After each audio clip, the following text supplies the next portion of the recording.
Welcome to this episode of Tax People Aren't Boring. This episode we're very, very excited to be joined by the very esteemed Andrew Davis, Head of VAT at BAT. Welcome, Andrew, how are you doing? I'm great, folks. Yes, I've actually kind of had a kind of semi-promotion. I'm Head of Indirect Tax at BAT, actually. Well, I So think a round of applause is just in to order. Yeah, but, put but you we, up we on all that know one. that it's only the indirect tax is the only real tax anyway. So Well, on that note then, Andrew, ask your question, the most important question that there is. are tax people boring? No, No.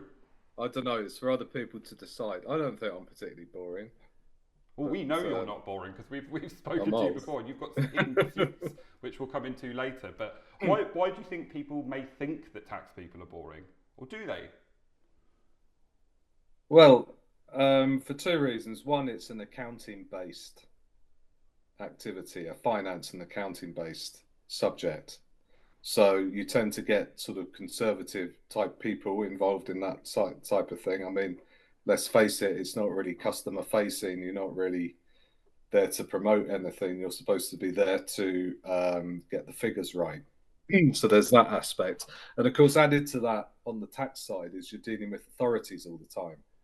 So you've got to be, clean and straight with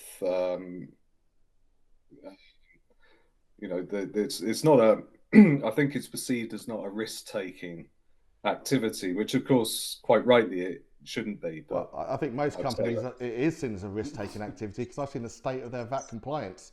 well, yeah, maybe that's maybe that's not a good way of putting it, but it's a risky activity, so the people looking after it, are not expected to be making it even more risky, I suppose. Yeah, and now, but what's interesting there is all of the common, they're not misconceptions at all, are they? They're kind of real things. You have to have that degree of straight-lacedness about you, compliance, sort of not necessarily risk averse, but know where to, take risks and not. But what we have discovered, and the reason for this podcast, is that we know that tax people aren't boring, and we know that you're not boring either. Yeah, I think a lot of it is it's just like you say, you're having, whilst it is, people look at it as numbers. I think also people are scared of tax generally because it's always seen as a bad thing because you have to pay it. And then obviously you have to deal with tax authorities. You get it wrong, you go to prison, right? I mean, the tax man has quite a lot of power, which Yeah. I think so I think that it just puts people like on the back foot whenever it comes to tax. But obviously when you're in it, you know how many areas of the business it impacts, how you have to get involved, how damaging it can be to a company if you don't get it right. And likewise, if you've got a good relationship with the rest of the business, you can make sure that things work really, really smoothly. So, Yeah. No. So that's tax, but how did you end up there? Well, Tell us your story. I went to Warwick University. So this was in the early 80s, and I did a history degree, which was great. It was like doing a hobby for 3 years, but then after you leave, you got to try and find a job. So I couldn't find I couldn't find a job, so I applied to the civil service. And in those days, I don't know what it's like now. I had to do an entrance exam, and I got through the entrance exam, and they had all these sort of where do you want to work sort of questionnaire. You tick the boxes which ones you want to go to, and it was things like the Public Records Office and you know all these exciting or relatively exciting type things for a budding historian. Um, but I didn't realize at the time that you have to wait for someone effectively to die before a post opens in those places. So I had one place left, number 5 on my list, and I thought, well, I'm kind of running out of options here. So, I've got like the DHSS or whatever it was in those days, and I'm thinking, geez, that really sounds grim. And customs and excise was on the bottom, and I was thinking, okay, I could do with like catching a few drug smugglers and that sort of thing. That sounds exciting enough. So I ticked that box. But the fatal thing is, once you tick that box, that's where you're going. If you put, it's like, yeah, we've got one. They ticked the box. yeah. Just go and give them a call. And anyway, so I was offered the job there, and I thought, well, that's not too bad because I lived at the time close to Heathrow Airport, and I thought, they'll send me to Heathrow Airport, but of course it doesn't work that way. So they sent me to a posting in Custom House in the centre of London. So that's when I started commuting. So I had to travel all the way over to Custom House. But I did enjoy. I was good at stamping things, lots of stamping going on.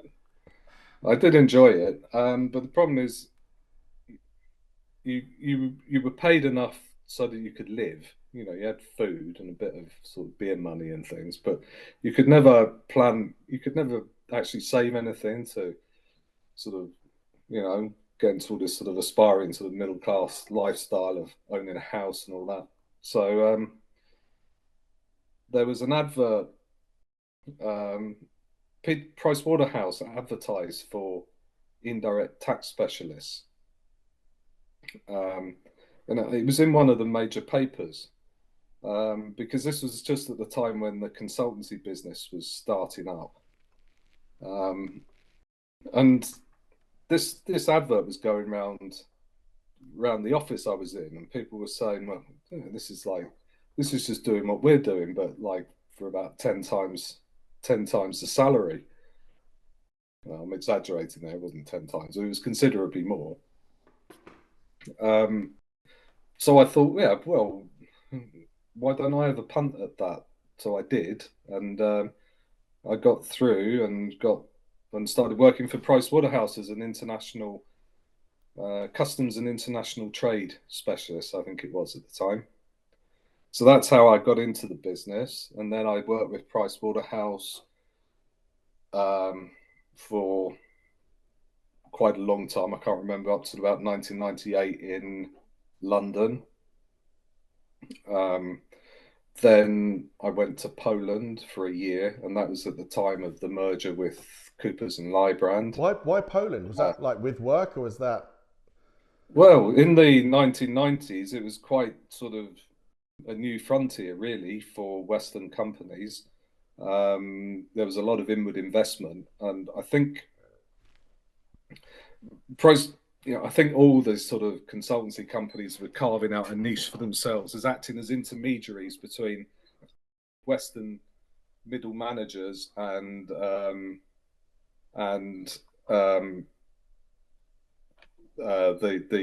local people and local authorities and so forth. So it was all these inward investors were piling into the country at that particular point in time. I don't think it's lasted, or not certainly that sort of wild east type approach, but at the time it was quite vibrant. But anyway, after the merger, I moved back to Dublin. I stayed in Dublin for around 5 years, I think. I used to love working in Dublin for PricewaterhouseCoopers.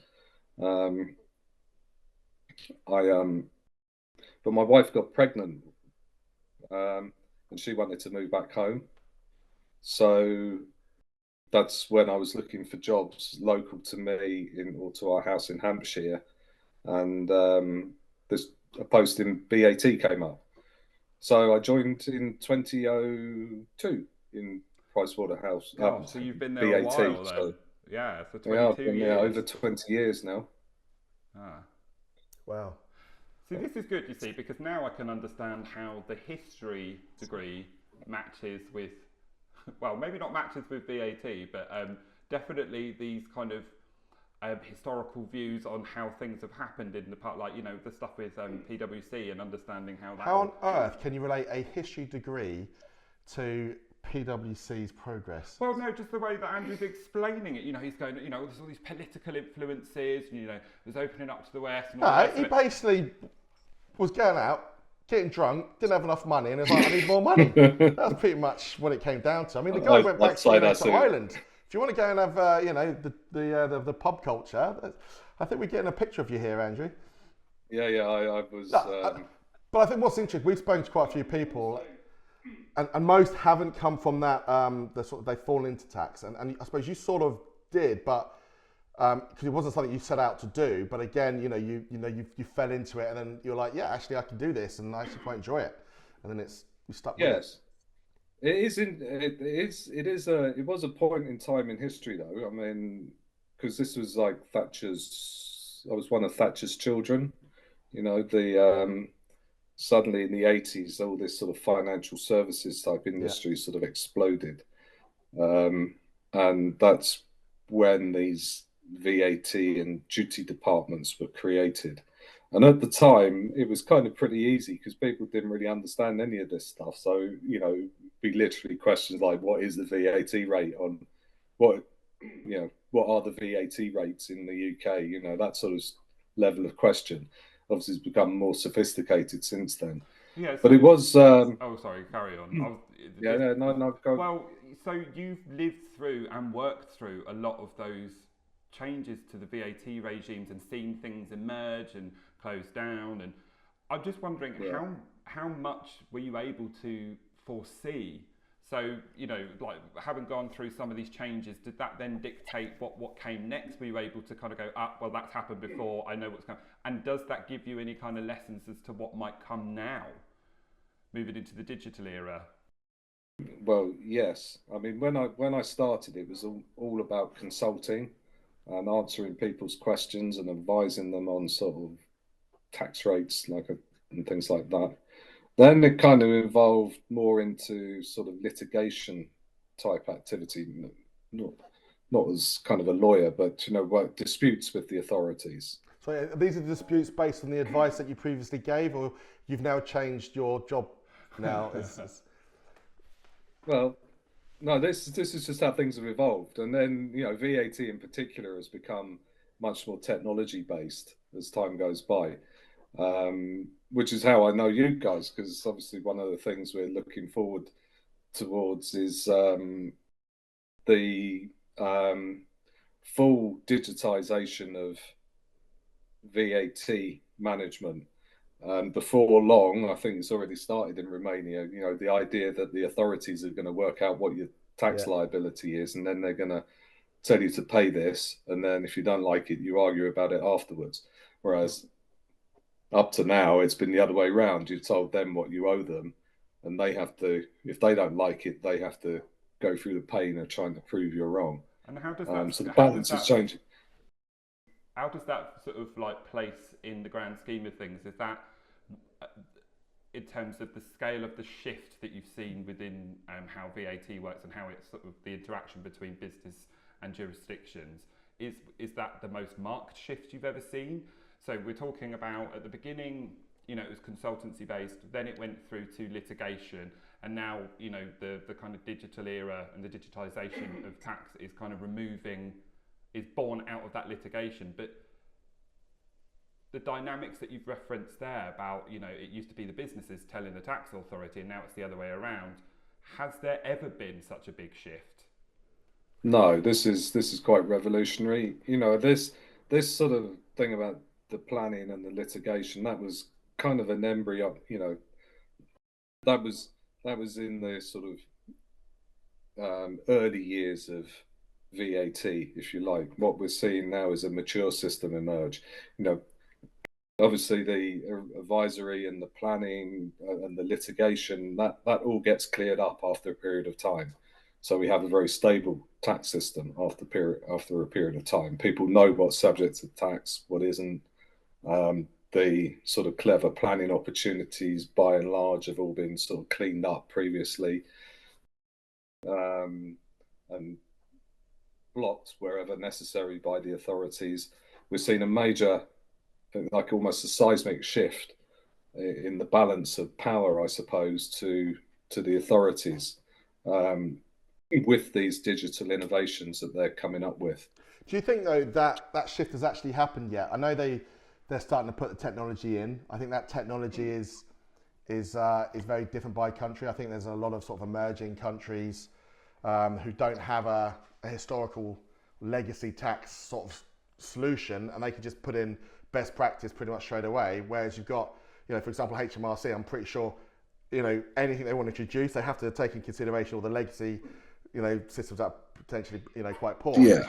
And I tend to get the impression that most of the tax authorities don't really know what to do with that data at the moment. But when they do, that it's going to be, a big No. sort of shock to a lot of companies. I mean, absolutely. You see it in Central Europe where you've got Hungary and Poland. They get all this data in electronically. They run it through their systems. It throws out the same sort of quite trivial sort of questions on the that they pass back to the traders to answer. They haven't really started processing the data and use that in any meaningful way in terms of forecasting. Really looking at the tax gap, I suppose, what they think the companies should be paying as opposed to what they actually are. But they'll get there eventually. It's just a matter of time. I mean, at the moment, we're just in the phase where they're putting in the infrastructure to do that. So from your perspective, I'll be retired by then, lads. Well, yeah. Well, chance will be a fine thing. So for you then, does this represent an exciting development, something that you're geared up for, or is it something to be fearful of? Because you've seen a lot of change already. How does this compare? Well, this is it's not something. I mean, in every change, there's always opportunity, isn't there? And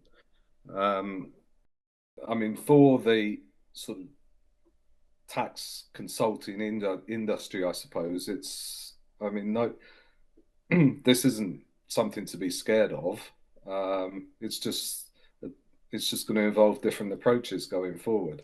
I mean, perhaps the role of those individuals in the posts at that time in the future will be enhanced, because in a world where they're having to try to head off the authorities raising excessive tax assessments or or having to challenge these assessments that are issued, is going to increase their profile for sure. I mean, at the moment, a lot of the tax stuff goes under the radar because it ticks along in the background. People pay what they should do. It's only if the authorities find something and raise and create a dispute that it then gets that profile. In the future, it's going to be much more visible from the get-go. Yeah, there's a lot more. You made a point there, like, don't be scared of it. Change is happening, just almost sort of get on with it. But you've had the I suppose the support of senior management. You've taken a business case. You've been able to prove the value of actually the automation, the compliance, the process, where the money can be saved and everything else, and you've been able to justify that. A lot of tax departments don't even get that opportunity, or they're just the VAT side is just seen as it's just there's no cost to it. It's just a pass-through cost. Yeah. So you've had that support, but what happens, or what would have happened, for example, if you're head in a very big company as you are, and you weren't getting that support, knowing that at the end of the day it's your responsibility to be compliant, but you don't have the tools to be compliant? Poison challenge. Well,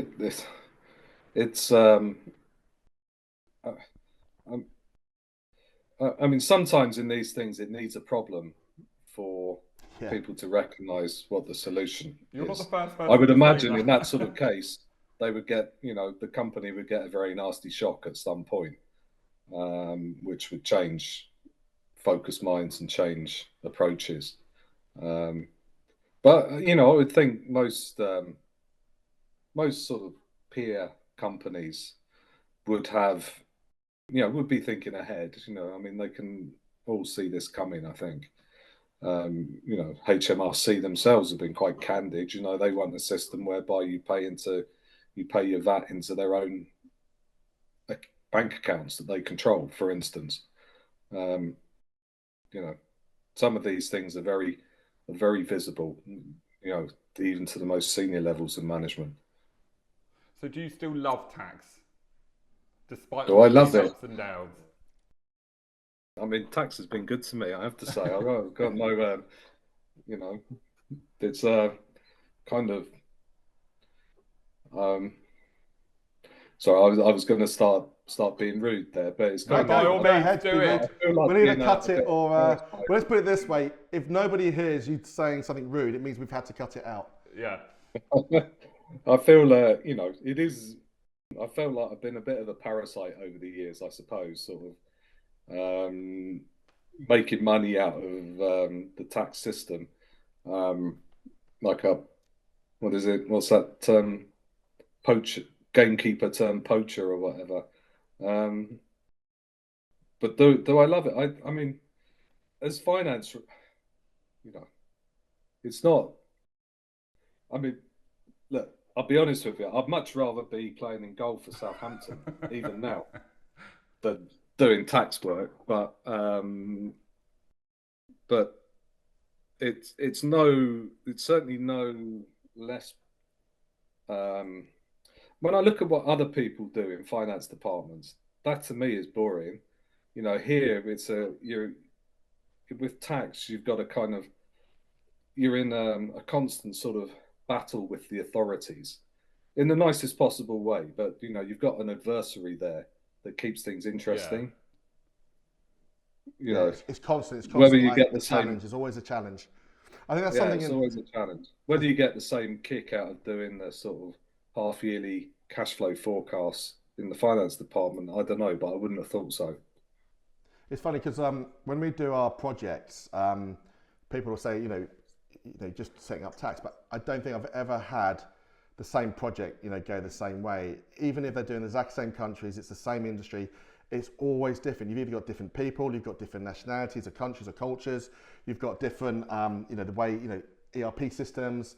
There's so many different Yeah, variables. I think, you know what, and I'm guilty. I was guilty of thinking that way because I was thinking surely it's just the same thing everywhere. Like what on earth can change? And I think maybe other people must sort of have that ridiculous misconception now that I know about it. But yeah, I just thought, oh yeah, can't be that different. But gosh, yeah. Well, it isn't that different all around the world, Customs duties pretty much the same, VAT is pretty much the same, with some notable exceptions. It's not differences, it's quirks though, isn't it? Because there's so many quirks. It's like the way you deal with the authorities and things. The authorities have different approaches. That's what always makes me laugh. Like some of the authorities in some parts of the world are, you could probably imagine where, are very pedantic, very formulaic. Others are much more relaxed. They're seeing the bigger picture. How much is the actual tax take, rather than has the invoice got the right. Well, I'll tell you what, Andrew, if you hadn't been in tax, you could have been a diplomat, because that was very well put. No names mentioned. Yeah, I don't want to start slagging off sort of individual jurisdictions, but you can imagine some are more difficult than others We to can deal with. pause the recording and Yeah, you can so slag anybody off, and then Yeah. we can start it back up again. Yeah. Well, interestingly then, so we know that you studied history and we know that you work in tax and we know that you like golf. So what would you do? What would you have done if you could have gone back in time and chosen a completely different career? Is there any other career for you? I I I always wanted to join the army when I was growing up, but my eyesight's knackered. I got a bad right eye, and I'm right-handed, so that doesn't help when you're trying to shoot things. So that's why I didn't go down that route. But that's what I wanted to do when I was a kid. And you ended up in tax. I mean, there couldn't be polar opposites more than that. Well, I mean, no, thank God I ended up in tax, because when I was thinking about joining the army, just after that, people started getting shot in the army. So, it was. Are we talking Falklands era or? Yeah, that sort of era. Yes. So it probably sounded better than the actual experience would have been, I think. Yeah, but you would have been away. You wouldn't have seen it coming, so it would have been fine. That's right. Yeah, I would have been okay in that. Split. Yeah. Nice and quick. So, okay, so we've got your alternate profession that you would have had things turned out differently. But now that you are where you are and you are who you are, I want to know a bit more about what you do when you're not doing tax. I mean, at the moment, I've got, and this, it's tax people are not boring. Now, sorry, lads, if you find this a bit boring, but I'm helping animals at the moment. I keep bees. I've got bees. Bees. Yeah, I started keeping bees last year, and this year I've just volunteered to go on a helpline for injured bats. So people ring up and say, "Oh, I found this bat. What do I do? How do I give them first aid?" So if I find a pipistrelle in peril, I can call you. Exactly, yeah. Brilliant. So they ring up and say, is this the Batman? You say, no, it's the Batman. Very good, Andrew. He doesn't often come out with good ones. That's my kids will be like, oh, Dad, that's so, oh, Dad, it's such a dad joke. Never mind. So you're a friend to the animals, which at the moment, yeah. And the bees, I love the bees. Yeah. So do you produce honey, or is it not that kind of? No, thing? this year I'm not. This year I'm hoping to produce honey. Yeah, yeah. Because I got a swarm last year. I got a swarm. Someone captured a swarm for me, put it into my beehive. I managed to get it through the whole of last year and then through the winter. And now hopefully they're going to all get going and start producing honey during the course of the spring and summer. What on earth led you to want to do? I mean, don't get me wrong. I think it's rather cool, but what makes somebody want to keep bees? Food for his bats. Yeah. Oh, well, I mean, obviously lockdown had something to do with this. Something I can do in the area. But I also like archery. I've got longbows. Oh, blimey. Can you actually pull a longbow? Because that's really tough. How does that work with your eyesight? I'm okay. I mean, I don't have these aren't like the ones I use in Agincourt, which Right. they're a bit. So they're short longbows. They're proper. They're short longbows, are they, or are they just? No, they're proper longbows. Like, they're proper longbows, but the ones in Agincourt time, I don't know. I mean, they're about £100 of draw on them. I mean, the guys must have been so strong. Yeah, I think you have to have like 10 years to get to the point where you can put it back. Imagine the RSI. Yeah, these are about half the strength of those. But anyway, so you have to put beeswax onto longbows, onto the string and the thing. So I'm getting beeswax so I can look after my This is a full circle kind of thing going on. Okay. Exactly. Yeah. Exactly. So apart from that, apart from the animals, the archery, a little birdie told us that you're also a bit of a biker. Is that correct? Yeah, I am. Yeah, I got my Harley, which is my pride and joy actually. It's got like a customized tank on it and everything. It really looks the part. Right. So anybody who's listening can now sort of understand with absolute certainty that tax people aren't boring, because you can be a very, very successful tax person, keep bees, love archery, want to be in the army, and also own a Harley. The only problem with the Harley is my age now, so I probably don't get out on it as much as I should. Can't you get like stabilizers or something? Yeah, it shakes all the time. You sure that's the bike? Well, yeah, and there's me as well, don't it? But yeah, we've got my mates up in Watford. We've got our little sort of biker crew. Like the Black Withers on that. It's that Clint Eastwood film with the monkey. We were asking the wrong every which way, but loose. The big orangutan. Yeah, the orangutan, and they were being chased by the Black Withers. Oh. So have you got a biker crew then? Huh? Have you got a biker crew? Are you part of? Yeah. We're all sort of an aging biker crew. Yeah. The Watford crew. So do you like, instead of going into like bars and smashing them up, do you go to like post offices No, and no, you know? we just go round to these sort of. Typically, it's some sort of rockabilly festival not too far away, and then we just go on the lash for an evening, feel rotten the next day, and then drive just back. about make it through the following evening, and then sometime during the weekend it's going to rain and we're going to get soaking wet. Oh, do you know what? I remember I used to ride bikes. I don't do it anymore because if I did, I'd be dead, I think. It's one of those where if you're going to ride a bike, you can't just sit back in traffic. You've got to always be, looking forward, looking back. It's something where, you have to ride. But I remember once I was riding home from university, and I had jeans on. It started to rain, and by the time I got home, when I got off the bike, there was ice had formed in the pool of water in my crotch area. Ooh.